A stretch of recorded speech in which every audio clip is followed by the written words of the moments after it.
What's going on, guys? Josh here from Momenta Productions, and today we're going to be talking about my favorite lenses, or actually I should say my favorite lens to use with your gimbal. Right now I have the Crane 2 in my hands, but this video is also good for many other different types of gimbals such as the Crane M, Crane V2, and Crane Plus. So let's get into it.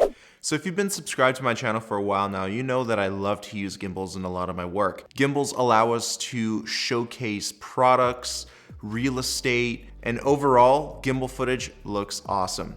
And it's also an excellent tool to use with you while you're traveling. But the question is, what is the best lens to take with you? So if you're traveling light or if you're going to shoot with minimal gear, what lens should you bring with you? Well, I have just the answer for you. For my Sony shooters, boom, the Zeiss 16 to 35 f4 lens. Now, why would I choose an f4 over an f2.8?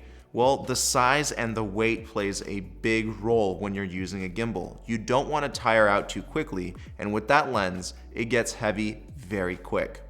So I stick with the f4. If you're using the newer Sony a7Ss or the new a7Rs, you are not going to have problems with low light, especially with f4 lenses. However, some of you might want to opt out for the f2.8 simply because of the more shallow depth of field. But then again, think about this. You're using a wide angle lens here. You're not going to get too much of a shallow depth of field.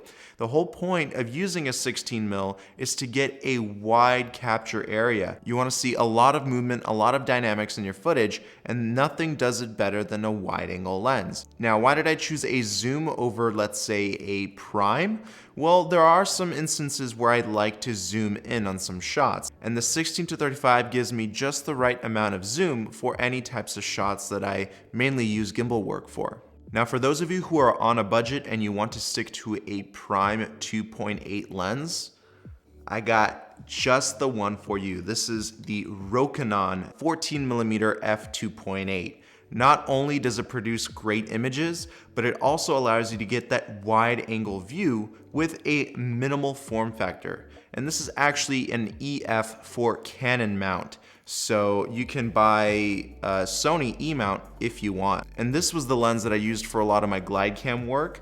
And now for my gimbal work. I've had this thing for almost 6 years and I love it, love it, love it. And it is the best budget wide angle lens I have found. By the way, if you guys want to learn how to properly balance your camera and lens setup, go ahead and check out this video right here and I'll show you exactly how to do so on the Crane V2. If you want to see more balancing videos on different gimbals, please let me know in the comments section below. Another great lens to use is, again, for Sony shooters. It is the Zeiss 24-70 f4. I'm still sticking to the f4 because I do think that size matters, and so does weight. So you want to keep yourself as light as possible, especially if you're a traveling filmmaker. The 24-70 has an excellent zoom range, so you can go from 24, which is the wider side, all the way up to a 70mm. Believe it or not, you can shoot with telephoto lenses on gimbals as well. If you're a filmmaker who loves to get close-ups and who loves to get some dynamic movement with a shallow depth of field,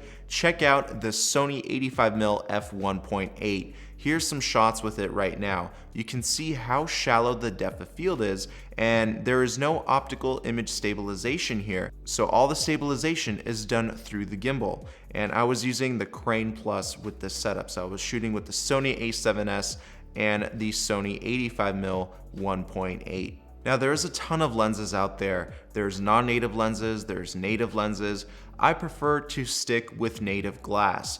If you're with Canon, go with Canon lenses. If you're with Sony, go with Sony lenses. The question is why, right? Well, the camera better communicates with native glass, especially when it comes down to autofocus. You want to have proper autofocus, especially with gimbal work. If you're using a camera like the newer Sony a7R III or the upcoming Sony a7 III, you're going to have very nice autofocus. Especially with my Sony a9, it nails autofocus, I would say about 95% of the time. So I heavily rely on that autofocus. So it's great to have native glass that can properly communicate with the camera. When it comes down to the Rokinon glass that I was mentioning earlier, that is all manual, and I will make a tutorial in the near future showing you how to properly focus during a gimbal tracking shot. This will all be shown and explained to you, so don't worry about that. So I want to make sure that you're subscribed with notifications on, and don't forget that if you have any questions, you can always comment below and I'll do my best to answer you as soon as I can. By the way, if this video gets 100 likes, I am going to attempt to balance the Sony G Master 70-200 f2.8 lens on my Crane 2. This is an absolute monstrosity of a lens, so if I get 100 likes on this video, that's what's gonna happen. So make sure you give this video a big like. Don't forget to share this video with your friends and subscribe with notifications on. I can't wait to see what you create, and I'll talk to you soon. Bye-bye.